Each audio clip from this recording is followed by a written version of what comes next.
Assalamualaikum warahmatullahi wabarakatuh. Bertemu kembali dengan saya di channel Nanang Arifin dari Madrasah Aliyah Negeri Kota Blitar. Anak-anakku, mungkin kemarin beberapa tahun kita pembelajaran secara online karena tidak boleh melakukan kerumunan di sekolahan. Maka di sini kita itu semua karena adanya virus COVID-19. Virusnya seperti ini, bentuknya berwarna bulat, dan di sini dari Cina. Penyebarannya sangat cepat sekali, sehingga selain penyebarannya cepat, mudah penularannya, juga menimbulkan banyak kematian. Itu disebabkan oleh virus yang kategori spesiesnya virus COVID-19 atau coronavirus. Nah, di sini kita akan membahas tentang virus bab 3 LKS virus, di mana COVID-19 termasuk kingdom dari anggota virus. Tujuan pembelajaran kita yang pertama adalah siswa dapat menjelaskan sejarah penemuan virus tersebut. Yang kedua, siswa dapat menjelaskan sifat dari virus. Yang ketiga, siswa dapat menjelaskan ukuran virus itu berapa. Yang keempat, siswa dapat menjelaskan bentuknya virus. Yang kelima, siswa dapat menjelaskan struktur tubuh virus. Virus itu yang menyebabkan penyakit dari HIV, influenza, dan yang sekarang menjadi terkenal yang mematikan, membunuh banyak manusia, yaitu virus COVID-19. Virus itu berasal dari bahasa Latin virion, racun, sehingga semua virus di muka bumi itu merugikan baik pada tumbuhan, hewan, dan manusia. Lalu bagaimana virus pertama kali ditemukan? Virus pertama kali ditemukan itu adalah virus yang menyerang tanaman tembakau, yang menimbulkan bercak-bercak coklat pada tembakau, yang itu mematikan tembakau. Pertama itu seorang berkebangsaan Jerman pada tahun 1883, seorang ahli pertanian namanya Adolf Meyer. Dia melihat ada tumbuhan tembakau yang bercak-bercak coklat itu berpenyakit.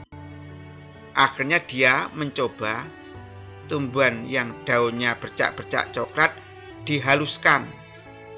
Setelah itu dimasukkan di dalam tabung yang ada airnya, dan ini ada penyaringnya, diberi penyaring bakteri, sehingga yang akan keluar dari saringan ini, maka bakterinya tidak ikut keluar masuk di sini, tapi tersaring oleh bakteri. Tentunya lubang-lubangnya sangat kecil sekali karena dapat menyaring bakteri. Akhirnya air ini yang di sini hasil saringan dari bakteri disemprotkan kepada tanaman tembakau yang sehat. Ternyata tanaman tembakau itu sakit.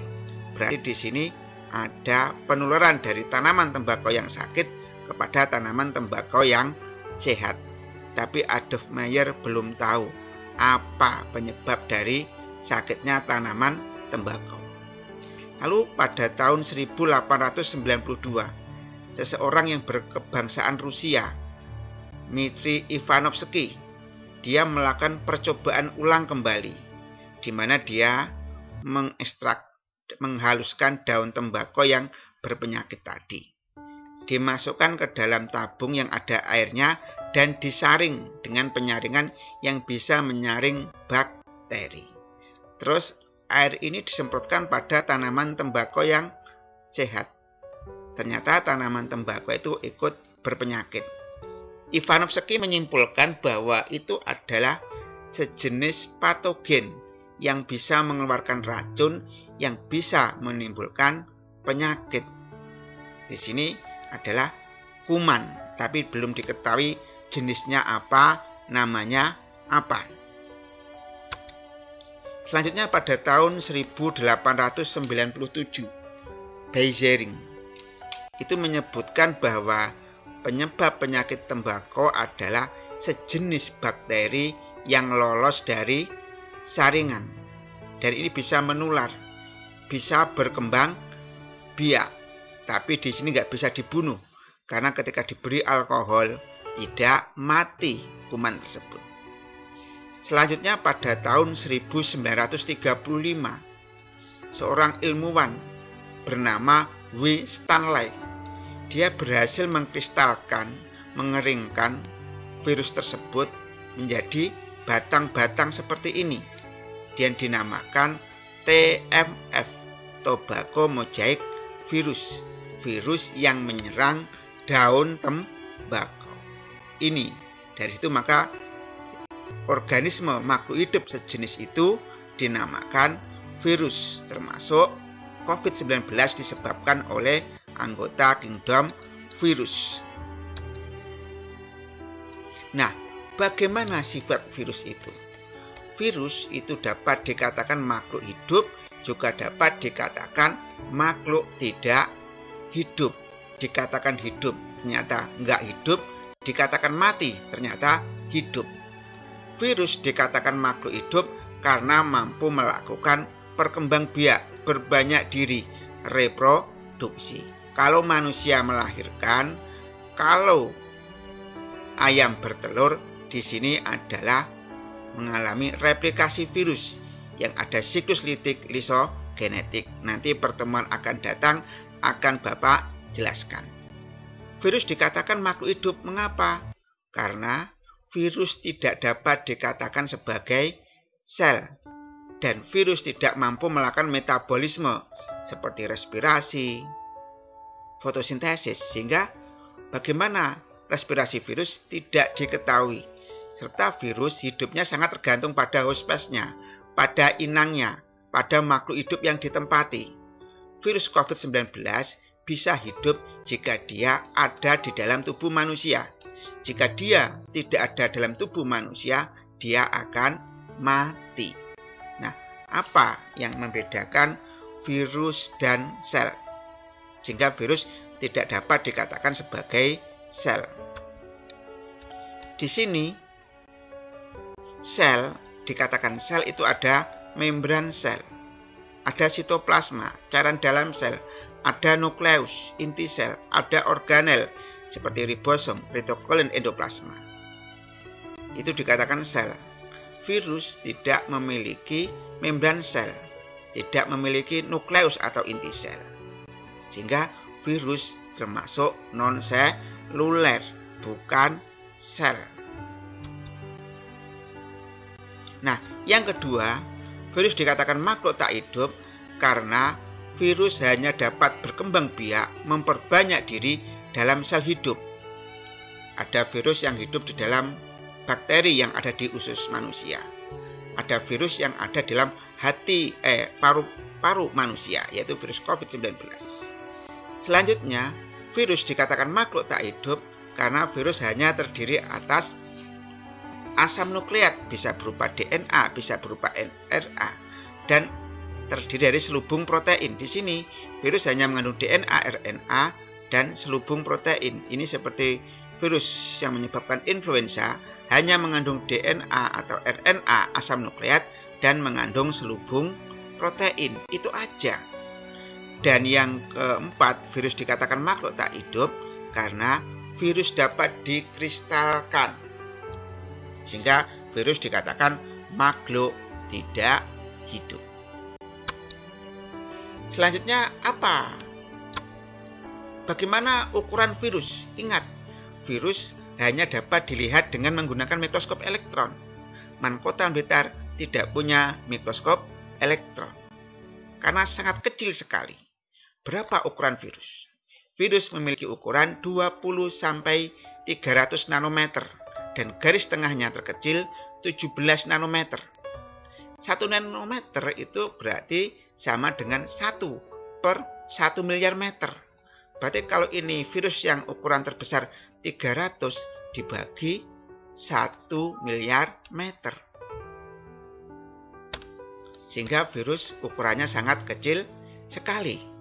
Virus hanya dapat diamati dengan menggunakan mikroskop elektron dengan perbesaran 100.000 kali bisa melihat virus. Seperti itu. Nah, virus itu bentuknya pakai apa? Ada virus berbentuk bola, seperti virus influenza, penyebab flu, penyebab penyakit AIDS, HIV, dan penyebab penyakit COVID-19 itu berbentuk bola. Yang kedua, virus berbentuk batang seperti ini. Itu contohnya virus yang menyerang daun tembakau, sehingga namanya tobacco mosaic virus. Yang ketiga, virus berbentuk huruf T. Ini namanya virus bakteriophag, menyerang bakteri yang ada di dalam usus kita, usus manusia. Yang keempat, virus berbentuk polihedral, memiliki bentuk yang kompleks banyak. Contohnya ini adenovirus. Itu yang mengganggu saluran pernapasan manusia. Nah, ini bentuk-bentuk virus. Selanjutnya, bagaimana struktur virus? Ini kepala. Lalu ada leher, ini leher. Ekor sampai sini. Nah, bagaimana kepala? Kepala itu berbentuk polihedral, memiliki banyak sisi. Di dalamnya itu ada asam nukleat, DNA. Ini virus yang menyerang bakteri. Apa fungsi dari DNA? Itu mengendalikan reproduksi virus, perkembangbiakan virus. Pada kepala ini diselubungi oleh yang namanya kapsid. Kapsid-kapsid ini tersusun dari subunit protein yang disebut kapsomer. Leher. Apa fungsi dari leher ini? Itu penyangga kepala virus serta menghubungkan antara kepala dan ini ekor. Ini ekor. Fungsinya apa? Untuk melekatkan diri pada sel inang yang diinfeksi. Sel inang itu makhluk hidup yang ditempati. Contohnya ini virus bakteriophag berbentuk T. Dia akan melekat kepada bakteri pembusuk, bakteri Escherichia coli yang ada di dalam usus manusia. Selanjutnya, virus memiliki struktur tambahan, yaitu ini, selubung ekor.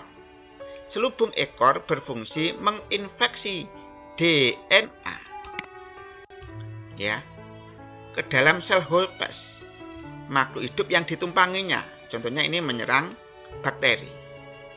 Dan ini juga selubung ekor menghubungkan kepala virus dan ini lempengan dasar. Lempengan dasar itu tepat melekatnya serabut ekor dan jarum penusuk untuk menusukkan DNA ke dalam tubuh bakteri. Pada setiap ujung-ujung serabut ekor itu terdapat reseptor sistem saraf yang menerima rangsang. Nah, demikian materi virus yang Bapak sampaikan. Ingat pesan Imam Syafi'i, jika kamu tidak tahan dengan lelahnya belajar, maka kamu harus tahan dengan perihnya kebodohan. Mari kita rajin belajar. Mari kita tutup dengan doa penutup majelis. Subhanakallahumma wa bihamdika asyhadu alla ilaha illa anta astaghfiruka wa atubu ilaik. Allahumma fiq ila aqwamit thoriq. Wassalamualaikum warahmatullahi wabarakatuh.